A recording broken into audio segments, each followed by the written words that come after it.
This year, the most popular and commercially successful movie would be F1 the movie. I haven't seen it, but everyone around me, my friend and my family, have told me that the movie was very fascinating and very interesting. But the sport F1 is not exactly huge in Korea.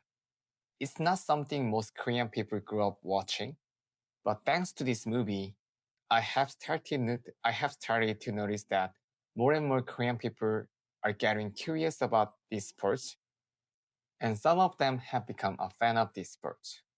But did you know that this massive F1 event was actually held in Korea not too long ago? I thought that nobody really remembered it anymore. But recently, I met an older Australian guy, and when I told him that I was from South Korea, he didn't mention BTS or Hungminson. He asked me if I had ever been to the F1 race in Yeongam. It totally caught me off guard because I have never met any foreigners who are mentioning about that before. Now, I personally do remember the Korean F1 event because the circuit was built nearby my grandma's house. But I get the feeling that most people in Korea have completely forgotten about this event. So today, I want to take a moment to talk about the brief history of Korean F1 and the Korean F1's current status. The Korean Grand Prix was held 4 times from 2010 to 2013. It was Korea's very first Formula One event, and originally the plan was to host it for 7 years under a long-term contract. But things didn't exactly go as planned. Due to poor management and a lot of logistical issues, Korea ended up pulling out after just 4 years. One of the biggest problems was the location itself. They decided to build the F1 circuit in Yeongam. It is a countryside that is located very far from Seoul. Of course, the idea was to boost the local economy and bring development to this region, which sounds great on paper. But it was too far away from everything, and it failed to attract enough visitors to generate any meaningful revenue. And also, the games were very poorly managed. The circuit wasn't even fully approved until just 2 weeks before the first race. The asphalt had not completely settled, so drivers were initially racing on a half-done track.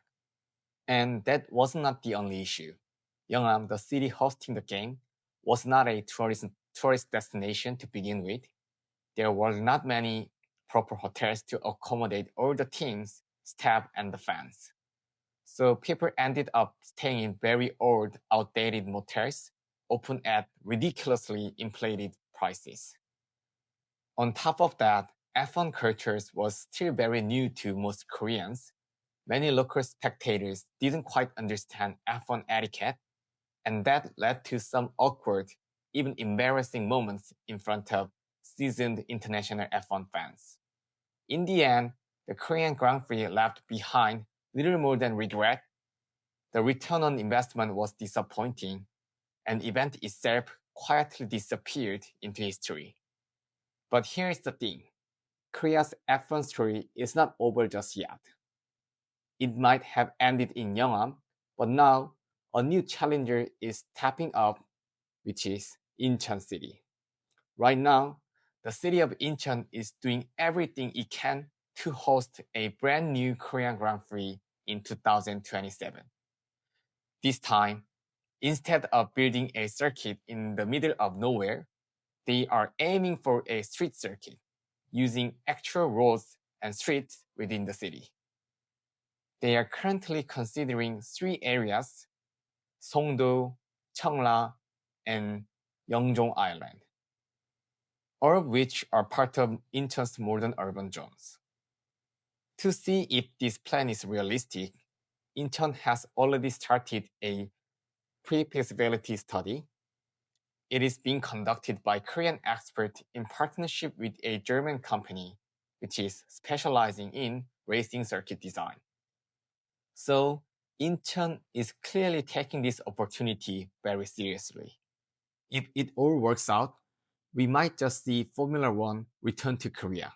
This time, running through the street of a major city with skyscrapers and ocean views in the background.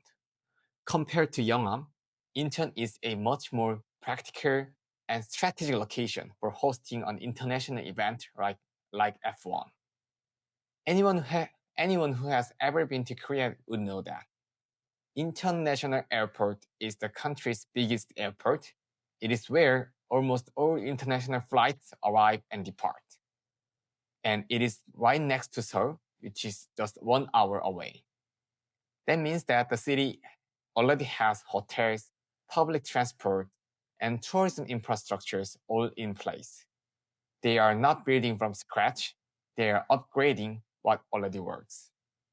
On top of that, as Incheon is planning to use existing streets within the city for a street circuit, just like the famous Monaco Grand Prix, it would dramatically cut down the initial construction cost, and it makes it more sustainable in the long run, both financially and environmentally. And here's another big advantage. Incheon has over 3 million population, and when you include the surrounding Seoul metropolitan area, we are talking about a population of over 20 millions. So unlike in Yeongnam, where organizers had to give away free tickets to fill the seat, Incheon probably would not have that problem. There is a massive built-in audience right there. As of now, the plan is to host the first race in 2027 with a 5-year contract in mind. And sincerely, I really hope it works out this time. Not just for F1 fans, but for Korea's tourism industry too, which could get a lot of benefits from this momentum. F1 Incheon could be the start of something really big. I sincerely hope all the best for Incheon's F1 dream, and thank you for listening this episode, and see you from next episode.